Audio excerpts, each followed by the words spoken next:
What's a teetotaler? Oh, a total teetotaler, gotcha. With the question as the headline, this is a serious topic. And it begs an answer, why doesn't Doug drink? A teetotaler is someone who refuses to imbibe any alcohol-containing liquids whatsoever. Yes, this describes me to a T, as I have never had any alcohol and never will. I've often been asked about my enthusiastic abstinence, but have never penned my perspective. Although 38% of American adults also identify as teetotalers, I always feel like an oddity, or at least a rarity. Going against the flow, literally, has been my position forever, even back in my college days. I've avoided parties and bars, not wanting to be around atmospheres fueled by something associated with poor decisions, damaged relationships, and diminished health. Observing the masses and doing the opposite has often been my mantra. Please realize that I'm sharing, not scolding. Positing, not preaching. As much as I do want to challenge you to avoid alcohol completely, I need to first challenge myself to consider why I've never had a single drop, and never will.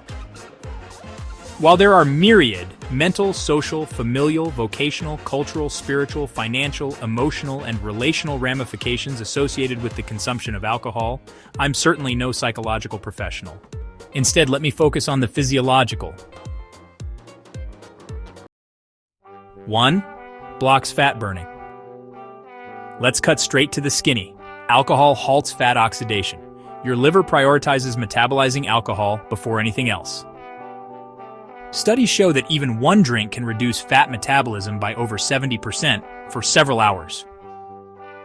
When you ingest that quote-unquote healthy glass of wine before bed, your body changes gears. Your brain may not feel intoxication, but your body still responds with hibernation. 2. Good for nothing. Alcohol creates a dietary black hole, delivering over 7 dense calories per gram, similar to fat, with no redeeming nutritional value. Unlike healthy whole foods, alcohol offers nothing beneficial. A little bit of a bad thing doesn't make it a good thing, and that's a very bad thing. 3. Depletes essential nutrients. In addition to no nutrients, alcohol results in fewer nutrients, depleting your body of thiamine, folate, B6, B12, magnesium, zinc, and potassium, resulting in fatigue and weakness, depression and anxiety, compromised immunity and poor mood regulation, impaired cognitive function, and issues with the skin, hair, heart, and bones for starters. Drinking alcohol is costly, on all accounts, liquidating your reserves, draining your assets, and taxing and potentially bankrupting your health. 4. Refutations for justifications. People may crave a last call, but there are even more reasons to make every minute a happier happy hour. A nightcap helps me sleep. Nope. Alcohol disrupts REM cycles, fragments your slumber, and leaves you mourning the morning. Drinking helps me relax. Nope. Alcohol is a depressant, compounding cortisol and amplifying anxiety. Red wine has antioxidants. Nope, not really. You would have to have drunk, maybe even very drunk, a gallon to get the polyphenols in a few handfuls of berries or a cup of green teetotaler tea. 5. Brain damage. Chronic alcohol consumption impairs cognitive function, causes brain shrinkage, and reduces gray matter, critical for memory, decision-making, and reasoning. Even moderate drinking can kill over 10,000 brain cells per drink and decrease brain volume over time. Alcohol consumption also increases the risk of both Alzheimer's and dementia. Why in the world would you want to do anything that could make you regrettably lose your inhibitions tonight? Or your identity tomorrow? Not to mention your fondest memories from today. 6. What's your poison? Alcohol is a major toxin.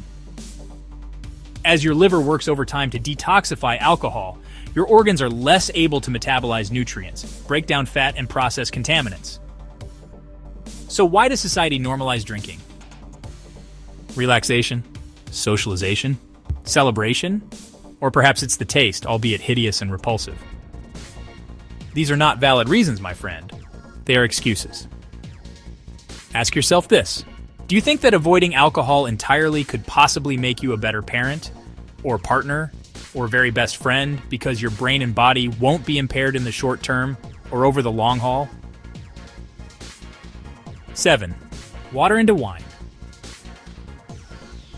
In closing, this is a preeminent point to ponder. Did you know that the Greek word oinos means both fermented wine and unfermented grape juice? And that there are many compelling reasons to believe that the miracle served at the Cana wedding was unfermented and non-alcoholic grape juice drink. To launch a ministry serving only the best wholesome and healthy beverage seems most apropos, rather than serving a drink which could have very well caused a brother to stumble, quite literally. Perhaps consider the Apostle Paul's words, "Everything is permissible for me, but not everything is beneficial." Though Paul is not specifically thinking of drinking, in my mind at least, it reminds me to never choose booze. I've listened to many sermons and speakers over the years, and they certainly make super strong cases for only drinking the oinos of the non-alcoholic variety. In summary, at least in Doug's book, thinking beats drinking. Thanks for listening, my friend. Aloha.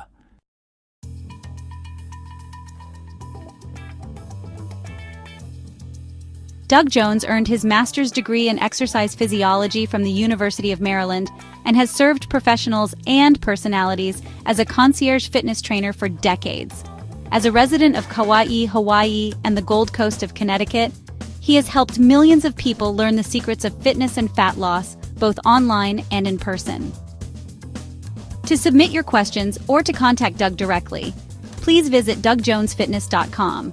Or if you would like to learn more about how you can start the Super 7-Week Shape-Up System for 100% free, please visit Super7System.com.